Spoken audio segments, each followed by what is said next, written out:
Hello دوستو، اللہ تبارک و تعالیٰ کا احسان عظیم ہے کہ بندہ گناہ کرتا ہے، کسی گناہ کا مرتکب ہو جاتا ہے، پھر اللہ تعالیٰ کی بارگاہ میں صدق دل سے توبہ کرتا ہے تو اللہ تبارک و تعالیٰ اس کے سارے گناہ معاف فرما دیتا ہے۔ جو شخص توبہ کر کے توبہ پر قائم رہتا ہے تو اللہ تبارک و تعالیٰ اس سے بہت خوش ہوتا ہے۔ امام غزالی رحمۃ اللہ تعالیٰ علیہ اپنی کتاب میں لکھتے ہیں، حدیث قدسی ہے، اللہ تبارک و تعالیٰ فرماتا ہے اگر میرا بندہ گناہ نہ کرے اور مجھ سے معافی نہ مانگے تو اس قوم کو مٹا دوں، اس کے بدلے دوسری قوم پیدا کروں جو گناہ کرے اور مجھ سے معافی مانگے۔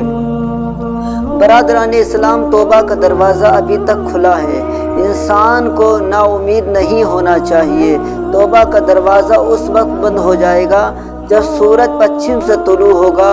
اور اگر ہم سے کوئی گناہ سرزد ہو جائے تو اللہ تبارک و تعالیٰ کی بارگاہ میں ہاتھ پھیلانا چاہیے، رسول کا وسیلہ لے کر مغفرت کی دعا کرنی چاہیے، توبہ کر کے اس گناہ کو نہ کرنے کا مستحکم ارادہ کرنا چاہیے، یقیناً ہمارے گناہ معاف ہو جائیں گے۔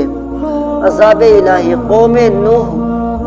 نوح گناہوں میں مبتلا ہو گئی، اللہ تبارک و تعالیٰ کی نافرمانی کرنے لگی تو اس کو اللہ تبارک و تعالیٰ نے دنیا کی بلاؤ مصیبت میں گھیر دیا، بارش بند ہو گئی، قحط پڑ گیا، ان کی عورتیں بانجھ ہو گئیں، ان کے مال و اسباب ہلاک ہو گئے، مجبور ہو کر وہ قوم نوح علیہ السلام کی خدمت میں حاضر ہو گئی اور دعا کرنے کی درخواست کی۔ نوح علیہ السلام نے ان کو توبہ استغفار کرنے کا حکم دیا اور فرمایا کہ تم اپنے گناہوں سے دور ہو کر سچے دل سے اللہ کی فرما برداری کرو، اللہ کی بارگاہ میں توبہ استغفار کرو، اللہ تبارک و تعالیٰ تمہاری پریشانیوں کو دور کر دے گا، کیونکہ توبہ استغفار بندوں کے لیے اللہ تبارک و تعالیٰ کی طرف سے بہت بڑی نعمت ہے۔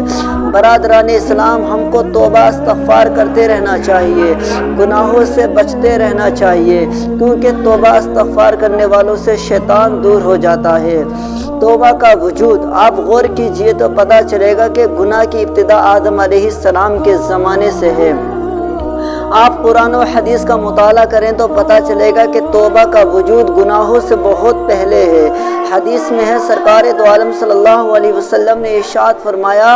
کہ آدم علیہ السلام کی پیدائش سے بہت پہلے عرش کے اوپر یہ آیت کریمہ لکھی ہوئی تھی، یعنی میں بخشنے والا ہوں، جو توبہ کرے اور ایمان لائے، اچھے کام کرے، اچھی راہ چلے، تو معلوم ہوا کہ اللہ تبارک و تعالیٰ بندے پر بہت مہربان ہے۔ اللہ تبارک و تعالیٰ اپنے فضل و کرم سے گناہوں سے پہلے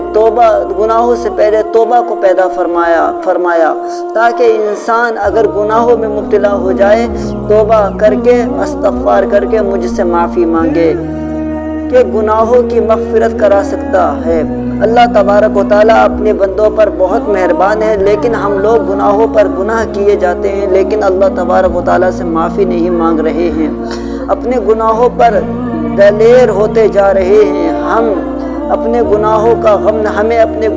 غم نہیں، لیکن اللہ تبارک و تعالیٰ چاہتا ہے کہ میرے بندے مجھ سے معافی مانگے اور میں بخشوں۔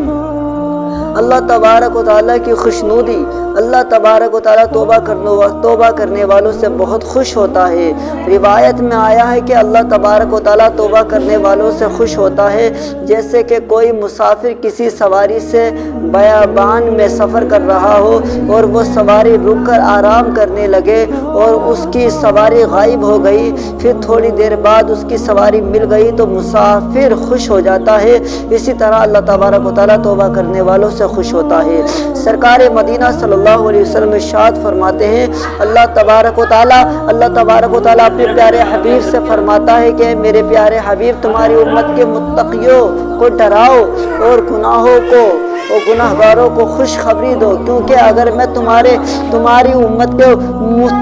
کے متقیوں سے حساب لینے لگوں تو تم